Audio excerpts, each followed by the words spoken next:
Educational Communications and this station present Environmental Directions with Nancy Perlman. On this series, we explore the effects of human influence on the Earth's ecosystems and discuss solutions to environmental problems which affect the quality of life on this planet.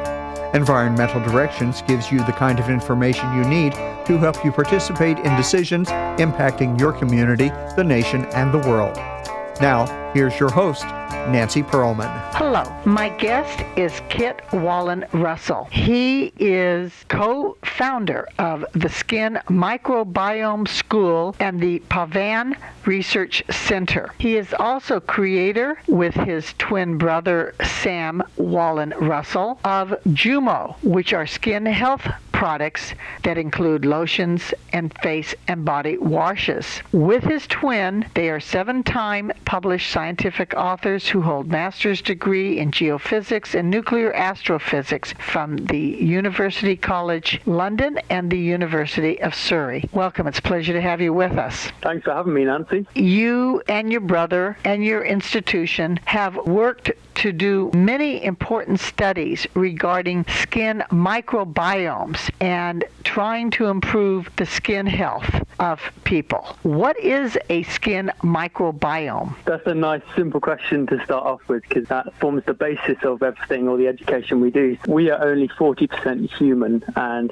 the other 60% of us is microbes, so living things which live in and on our body. Our area of research is the skin microbiome, so the ecosystem of living organisms on our skin. So it's actually quite funny for a lot of people to think that instead of skin being a sheet over our bones and muscles, it's actually a living, thriving ecosystem. You mentioned skin biodiversity. How many different living organisms are in our skin? It's a very good question. There are many different types of skin microbiome. And when I say biodiversity actually is quite a complex mathematical equation. It very simply means amounts of different types of organism. As you probably know, Nancy, the same amount of different types of animals or plants and fauna in our environment is biodiverse environment. So yes, there are thousands and thousands of different types of microbes. We have a lot of research to do to find out more about all of our biodiverse skin organisms.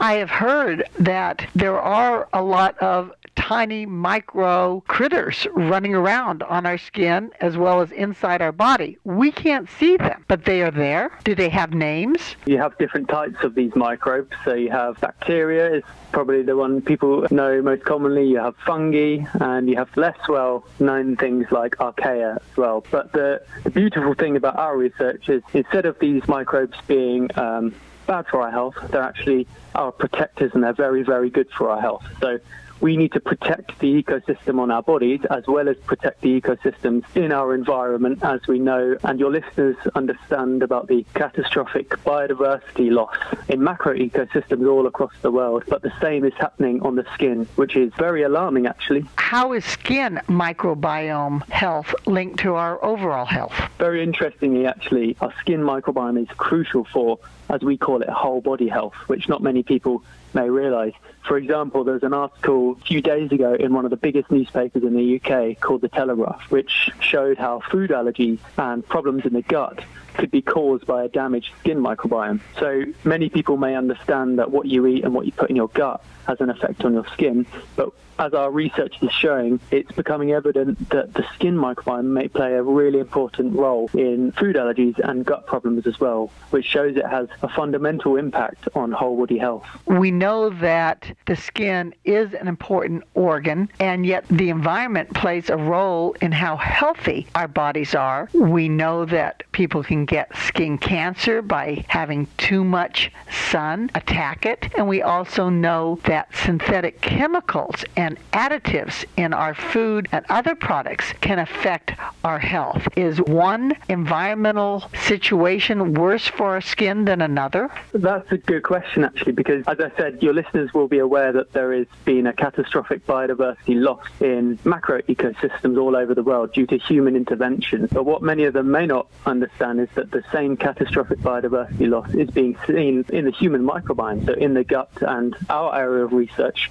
in the skin. So we actually see that everyone in the Western world, on average, has a depleted skin microbiome compared to our ancestors. And we call that caveman skin because it's a nice image. And our ancestors actually had unprecedented levels of biodiversity of the skin microbiome. And then this brings us on to your good point here. A lot of our research and our papers we publish is about trying to find out which environmental factors in the Western world, so human intervention, like I know you're big on, Nancy, are causing or contributing to this catastrophic biodiversity loss on the human microbiome and skin microbiome, more relevantly. And our research actually has led us towards the hypothesis that it could be synthetic additives in cosmetics contributing to this biodiversity loss on the skin microbiome, along with other factors like pollution and hyper-sanitized indoor living environments. And the other point here is that if our macro ecosystems, so the big ecosystems we all know,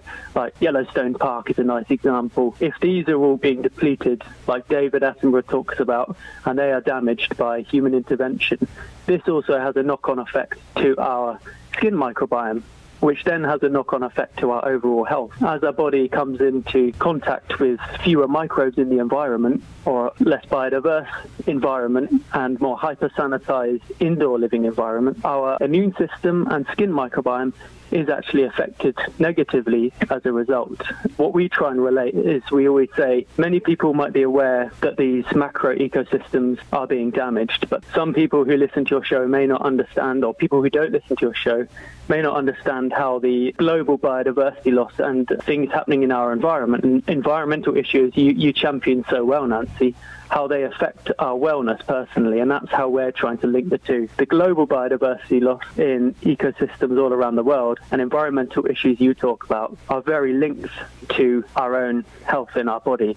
So it might help people who are unsure how this environmental catastrophe affects them come on board with your issues that you've been campaigning so well for, Nancy. Indeed, there are so many links to personal health and the environment and to products that we all depend on and use every single day. And I discovered a few years ago, when I developed a terrible case of eczema, that I had to look to see what I'm allergic to. And it seemed as though every cleaning product in my cupboard, every personal health care product from toothpaste to lotions were filled with things I was allergic to, whether or not it's formaldehyde or some other synthetic additive that I was reacting to. I do try to avoid that, and you encourage people to go 100% with natural products, but how do we tell what really is safe? Because everybody seems to be using that word natural, and it doesn't really have a scientific definition. Oh yeah, that's very interesting you say that. Actually, I actually meet a lot of people like you, Nancy, who through some kind of personal health problem, they get more aware and become more knowledgeable about the products and the things they're putting on their skin. So our whole journey into creating our research centres actually started because our mum had a very similar problem to you, Nancy. Yours sounded very severe, actually, by the way, but my mum had also a quite bad outbreak of a skin problem, and she went to doctors, and the creams they prescribed her made it worse. The natural cosmetics my mum bought also made her problems worse. You say it is quite hard if even the natural cosmetics sometimes actually contain ingredients which aren't natural. That's another very interesting topic and debate to have. We actually found in one of our research papers, we use a product which calls itself natural and has pictures of flowers on the front, but actually contains 75% unnatural ingredients, including an ingredient which has actually been banned in leave-on products in the EU, called MI. It's a chemical which has a very long name, and I won't say it because I'll probably muck up. You are working in England, and there are different standards in the European Union and in the United Kingdom than what we allow here in the United States. What has been banned over there that maybe we should not allow in our foods, our household cleaners, and our personal health care products that might be safer for us? Yes, there are actually different regulations in the US and Europe. So where I come from in Europe, there are more restrictions on chemical or synthetic additives you can put in cosmetics and food. From our research, one of the solutions to help with this catastrophic biodiversity loss of the skin microbiome is to reduce contact with synthetic ingredients or synthetic pollutants in our environment. For example, synthetic ingredients in everyday cosmetics. So we always encourage people to first, if they want to help the biodiversity on their own body, to use only 100% truly natural products that support skin microbiome biodiversity. It's best for them to try and cut out synthetic additives in food as well. By only using 100% truly natural products, is we can start to do something about improving the catastrophic biodiversity loss in and on our bodies, including on our skin, which is really positive. You are correct in saying that I had a severe case of eczema, and in doing the tests of what I shouldn't touch or use, from Carbamix to rubber, sulfa, lanolin, gold, so many other items that are on my list, it is difficult to know. I like to use products from companies that have done the testing, are proven to not have these synthetic additives that are dangerous to us. You co-created with your twin brother, Sam, the line Jumo, which has lotions, face and body washes. But as I ask anybody who has new sustainable ecological products, why would I use yours as opposed to somebody else's product out there that is claiming that it's healthy? That's a good question. Well, we started off with all our research because we wanted to find out, firstly, why our mum's skin couldn't be solved by things that the doctor gave her or natural cosmetics. So, as I said there, the solution to the catastrophic biodiversity loss on the skin is to first do no harm, like the Hippocratic Oath states, and cut out our synthetic ingredients in our environment. That's the first step.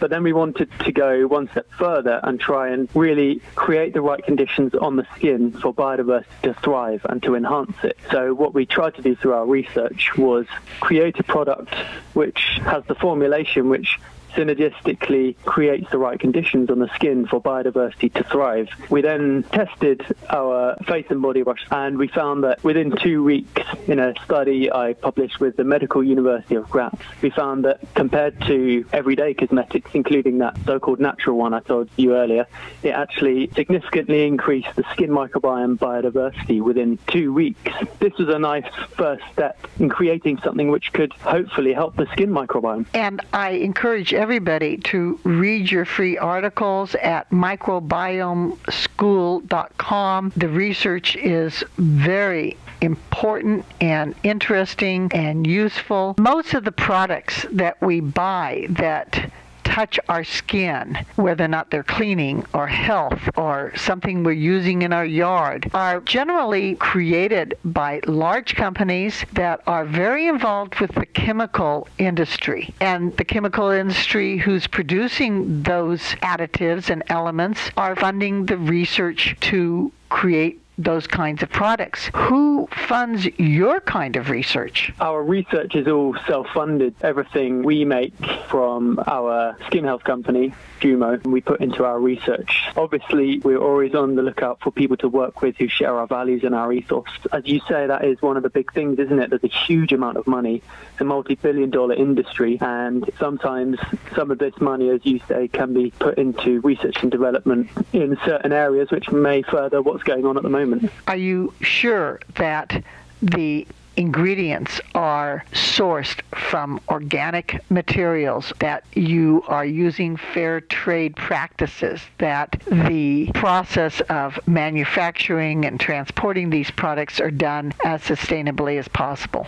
There are a couple of grey areas, for example, as I've talked about with the labelling of natural products and also organic ingredients as well, because sometimes something can be called organic and it still contains synthetic ingredients. So we sometimes have a little bit of trouble with the organic certification. Obviously, one of our main things is we wanted to essentially make the world a better place through education and also how we do business, how we involve everyone in what we do. So that's one of the reasons we created a charitable arm of our company called the Jumo Foundation. Through that, we always champion what we call trade and education, not aid, because we believe that through education, we work with a lovely company in the UK called SOS Africa, which we support, and they help school children in Africa, very poor school children, get educated. The trade not aid part also, we encourage everyone in our supply line.